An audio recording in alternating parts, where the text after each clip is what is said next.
Hello students, welcome to then class 98। हम लोग पढ़े हाई स्कूल प्राथमिक गणित भगवान वर्णों के लिए प्रश्नावली 11 बी को सॉल्व कर रहे हैं। पिछले क्लास में हम लोग 7 नंबर क्वेश्चन तक सॉल्व कर चुके थे।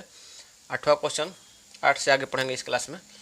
तो 8वां क्वेश्चन में कि बगल की आकृति में कोण ए बराबर 50 डिग्री है, कोण डी सी पी बराबर 20 डिग्री है, तो कोण बी डी सी एवं डीपीसी यह कोण का डीपीसी का मान निकालना है। तो ये है आपका 8वां क्वेश्चन। तो कोण ए बराबर दिया है 50 डिग्री, कोण DCF है, कौन सा कोण है, कोण DCF कहाँ से है, कोण DCP है, कोण DCP बराबर 20 डिग्री है। तो कोण BDC, तो कोण BDC बराबर क्या हो जाएगा, हम लोग पढ़े हैं कि प्रमेय नंबर 38 में वृत्त के एक ही खंड के कोई दो कोण बराबर होते हैं। प्रमेय नंबर 38 के अनुसार वृत्त के एक ही खंड के कोई दो कोण, एक ही खंड यानी कि BE जो खंड है इसका एक ही खंड है, इसके दो कोण खंड के कोई दो कोण बराबर होते हैं। इस आधार पर कोण BDC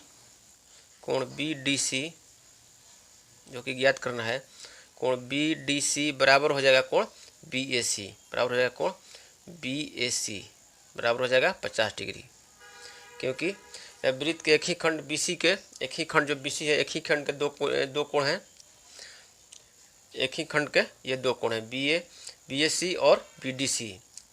वृत्त के एक ही खंड के कोई ये दो कोण हैं, इसलिए कोण BDC बराबर हो जाएगा कोण BAC।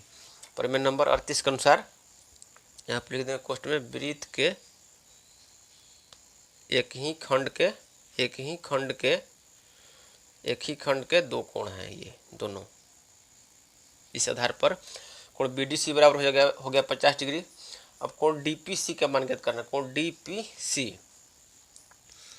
DPC का मान ज्ञात करना, तो कोण BDC बराबर हो गया 50 डिग्री, कोण BDC बराबर हो गया 50 डिग्री।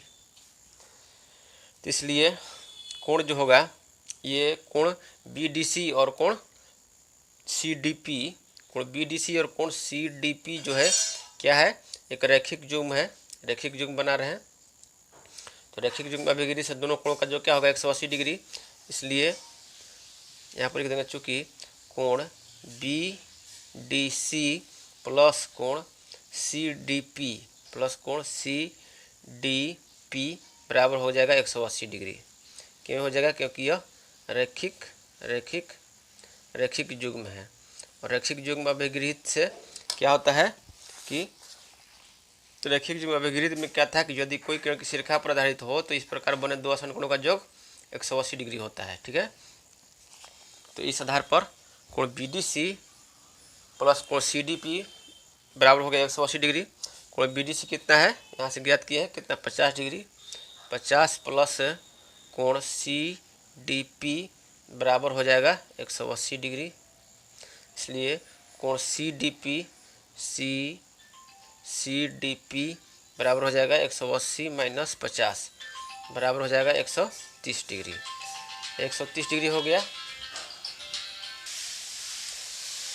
कोण CDP बराबर क्या हो गया, कोण CDP बराबर हो गया 130 डिग्री, 130 डिग्री आ गया ये। अब देखिए त्रिभुज DPC में दो कोण मालूम हो गया, तो तीसरा कोण क्या हो जाएगा 180 में से दोनों का घटा देंगे जोड़ करके। तो यहाँ पर लिखेंगे त्रिभुज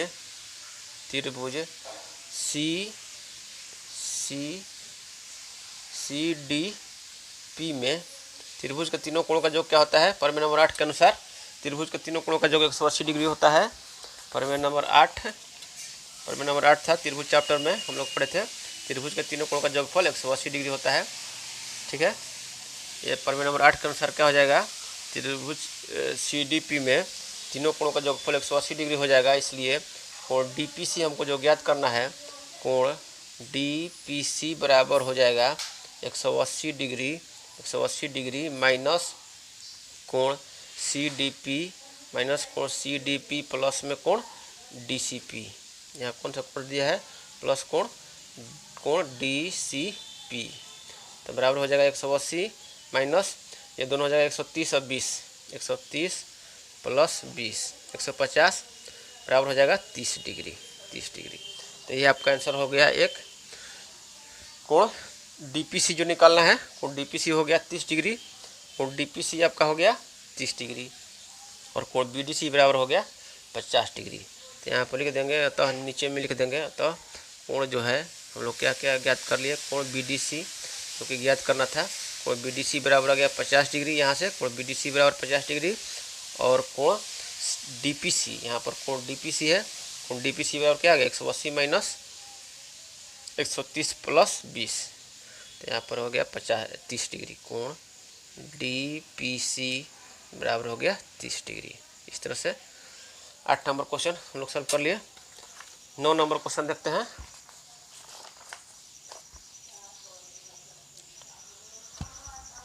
नौ नंबर क्वेश्चन है, बगल के चित्र में वृत्त का केंद्र O है। ठीक है, 9 नंबर क्वेश्चन यही आपका 9 नंबर क्वेश्चन है, इसको हम नोट कर दिए हैं।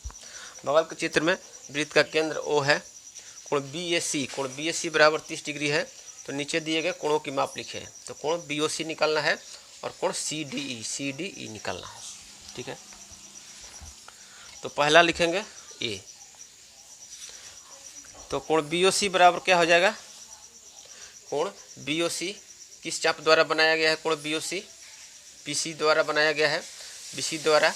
तो यहाँ पर हम लोग प्रमेय नंबर 37 पढ़े थे कि एक चाप द्वारा केंद्र पर अंतरित कोण, एक चाप BC द्वारा केंद्र पर अंतरित कोण जो है वृत्त के शेष भाग के किसी बिंदु पर अंतरित कोण का दुगना होता है। तो इसलिए कोण BOC बराबर क्या हो जाएगा, कोण BOC बराबर हो जाएगा, और BC चाप द्वारा वृत्त के शेष भाग पर अंतरित कोण कौन सा है, BAC, कोण BAC। BC चाप द्वारा वृत्त के केंद्र पर बनाया गया कोण BOC है, और वृत्त के और BC चाप द्वारा वृत्त के शेष भाग के किसी बिंदु पर बनाया गया कोण BAC है। तो प्रमेय नंबर 37 के अनुसार एक चाप द्वारा केंद्र पर अंतरित कोण से वृत्त के शेष भाग के किसी बिंदु पर अंतरित कोण का दुगना होता है। इसलिए कोण BOC बराबर हो जाएगा 2 कोण BAC। यह क्यों हो जाएगा, प्रमेय नंबर 37 के अनुसार आपका ये हो जाएगा। यहाँ पर लिख देंगे कि एक चाप द्वारा केंद्र पर अंतरित कोण वृत्त के शेष भाग के किसी बिंदु पर अंतरित कोण का दुगना होता है। इस तरह से कोण BOC बराबर हो जाएगा 2 गुना में कोण BAC आपका दिया हुआ है 30 डिग्री, 2 गुना में 30 डिग्री। इसलिए कोण BOC बराबर हो गया 30 दूनी 60 डिग्री, 60 डिग्री। एक कैंसर हो गया, ए का हो गया, और बी निकालना है कोण CDE, कोण CDE। तो यहाँ पर जो है कोण BDC कितना हो जाएगा, कोण BDC भी जो है, कोण BDC भी जो है BC चाप द्वारा ही BC चाप द्वारा वृत्त के शेष भाग के किसी बिंदु पर बनाया गया कोण है। तो और ये वृत्त के एक ही खंड के कोई दो कोण बराबर होते हैं। प्रमेय नंबर 37 के अनुसार भी इसका ये आधा होगा, तो उसके अनुसार भी 30 डिग्री हो जाएगा। और प्रमेय नंबर 38 के अनुसार वृत्त के एक ही खंड के कोई दो कोण, यानी कि BAC बराबर हो गया कोण BDC बराबर कितना हो जाएगा, 30 डिग्री हो जाएगा। तो BDE कोण लिखेंगे, कोण BDC बराबर हो जाएगा कोण BAC बराबर कितना है 30 डिग्री। यहाँ पर लिख देंगे प्रमेय नंबर 37 या प्रमेय नंबर 38 दोनों से ये फुलफिल हो जाएगा। तो यहाँ पर लिख देंगे वृत्त के, प्रमेय नंबर 38 का ही उपयोग कर लेते हैं। वृत्त के एक ही खंड के ये दो कोण हैं, एक ही खंड BC के दो कोण हैं। ठीक है, BC के दो कोण हैं। तो कोण BDC मिल गया ये 30 डिग्री, ये कोण BDC मिल गया 30 डिग्री। अब जो कि कोण BDC और कोण CDE जो कि निकालना है हमको, और CDE क्या है, ये लीनियर पेयर है, रैखिक युग्म है। तो रैखिक युग्म अभिगृहित से आपका क्या हो जाएगा, रैखिक युग्म अभिगृहित अभी हम आपको दिखाए थे। रैखिक युग्म अभिगृहित कोई किरण किसी रेखा पर आधारित तो इस प्रकार बने दो आसन कोणों का योग 180 डिग्री होता है। तो इसलिए आप लिखेंगे चूँकि कोण BDC प्लस कोण CDE प्लस कोण सी डी ई बराबर होगा 180 डिग्री। 180 डिग्री क्योंकि ये है रैखिक युग्म है, रैखिक युग्म है इसलिए। तो कोण बी डी सी बराबर 30 डिग्री है प्लस कोण सी डी ई बराबर हो गया 180 डिग्री। इसलिए कोण सी डी ई बराबर हो जाएगा 180 माइनस 30, 180 डिग्री माइनस 30 डिग्री बराबर हो जाएगा 150 डिग्री आंसर हो जाएगा आपको। तो कोण बी ओ सी मिल गया 60 डिग्री, कोण बी ओ सी 60 डिग्री ए और कोण सी डी ई 150 डिग्री। इस तरह से 9 नंबर क्वेश्चन हल हो गया। अब 10 नंबर क्वेश्चन देखते हैं। 10 नंबर क्वेश्चन में कह रहा है कि 10 का ए है चक्रीय समचतुर्भुज कौन सी आकृति है। चक्रीय समचतुर्भुज कौन सी आकृति है। तो चक्रीय समचतुर्भुज किसको कहते हैं पहले वो समझ लेते हैं। समचतुर्भुज का परिभाषा है कि उस समांतर चतुर्भुज को समचतुर्भुज कहते हैं जिसका प्रत्येक भुजा बराबर हो लेकिन एक भी कोण समकोण न हो। तो इस प्रकार जो है समचतुर्भुज क्या हो गया, एक समांतर चतुर्भुज हो गया। और हम जो है जब पहला क्वेश्चन बना रहे थे या सतवा का ए बना रहे थे जब हम सतवा का ए जब क्वेश्चन बना रहे थे तो उसमें हम लोग प्राप्त किए थे 7 का एक क्वेश्चन जब बना रहे थे कि ये चक्रीय समांतर चतुर्भुज का प्रत्येक कोण जो होता है समकोण होता है। ये हम लोग प्राप्त किए थे कि चक्रीय समांतर चतुर्भुज का प्रत्येक कोण समकोण होता है। इसको हम आपको अच्छी तरह से समझा चुके हैं, ठीक है। क्यों चक्रीय समांतर चतुर्भुज का प्रत्येक कोण समकोण होता है ये हम प्रश्नावली 11 का 28 नंबर क्वेश्चन का जो दूसरी विधि बताए थे उसमें भी समझा चुके हैं। तो उसमें हम लोग प्राप्त कर चुके हैं कि चक्रीय समांतर चतुर्भुज का प्रत्येक कोण समकोण होता है। तो यहाँ पर लिख दिए हैं कि और हम जानते हैं कि चक्रीय समांतर चतुर्भुज का प्रत्येक कोण समकोण होता है। और चूँकि समचतुर्भुज क्या है, एक समांतर चतुर्भुज है और समचतुर्भुज एक समांतर चतुर्भुज है। तो यहाँ पर इस दोनों से हम लोग क्या प्राप्त कर लिए कि चक्रीय समचतुर्भुज का प्रत्येक कोण समकोण है। चक्रीय समचतुर्भुज का प्रत्येक कोण समकोण है और समचतुर्भुज का प्रत्येक भुजा बराबर होती है। इसलिए जिस चतुर्भुज का प्रत्येक कोण समकोण हो और जिसकी चारों भुजा बराबर हो तो क्या हो जाएगा, एक वर्ग हो जाएगा। अतः लिख देंगे कि अतः चक्रीय समचतुर्भुज एक वर्ग होगा। अतः चक्रीय समचतुर्भुज एक वर्ग होगा, ठीक है, एक वर्ग होगा। यही आपका आंसर हो जाएगा। 12 का बी जो है, 12 का बी कह रहा है कि किसी अर्धवृत्त के कोण में कितने अंश होते हैं। किसी अर्धवृत्त के कोण में कितने अंश होते हैं। तो हम लोग जानते हैं कि अर्धवृत्त का कोण समकोण होता है। ऊपर में हम लोग पढ़े थे ऊपर में 1 में कि अर्धवृत्त का कोण समकोण होता है। तो इसलिए क्या हो जाएगा, अर्धवृत्त के कोण में कितने अंश होंगे, 90 डिग्री होंगे। तो अर्धवृत्त का कोण यहाँ जो कि समकोण होते हैं, तो यहाँ पूछ रहा है कि अर्धवृत्त के कोण में कितने अंश होते हैं। यहाँ पूछ रहा है कि अर्धवृत्त में कोण में कितने अंश होते हैं, तो कितना हो जाएगा, 90 डिग्री हो जाएगा। आपका आंसर हो जाएगा 90 डिग्री, क्योंकि अर्धवृत्त के कोण समकोण होते हैं। 11 नंबर क्वेश्चन है रेखाखंड ए बी जो है। 11 नंबर क्वेश्चन कह रहा है कि रेखाखंड ए बी वृत्त की एक जीवा है। वृत्त पर बिंदु सी और वृत्त का केंद्र ओ जीवा ए बी के एक ही ओर स्थित है, यानी कि ऊपर स्थित है या नीचे स्थित है। तो ए बी जीवा है, उसके एक ही ओर स्थित है वृत्त पर कोई एक बिंदु सी और वृत्त का केंद्र ओ। तो निम्नलिखित में कौन सा कथन सत्य है।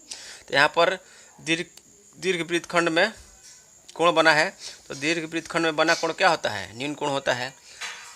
दीर्घ वृत्तखंड में बना कोण न्यून कोण होता है।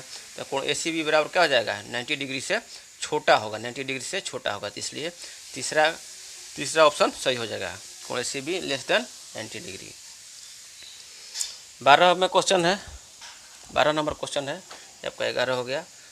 12 नंबर क्वेश्चन है कि दीर्घ वृत्तखंड में बना कोण किस प्रकार का कोण होता है। तो क्या लिखेंगे, अभी हम लोग देखें तो बना कोण क्या होता है, न्यून कोण होता है। दीर्घ वृत्तखंड में बना कोण न्यून कोण होता है, ए बी जीवा है। तो इसके लिए दीर्घ वृत्तखंड कौन सा होगा, ये दीर्घ वृत्तखंड होगा और ये लघु खंड होगा। तो दीर्घ वृत्तखंड में बना कोण न्यून कोण होगा और लघु खंड में ये बना कोण क्या हो जाएगा, अधिक कोण हो जाएगा। तो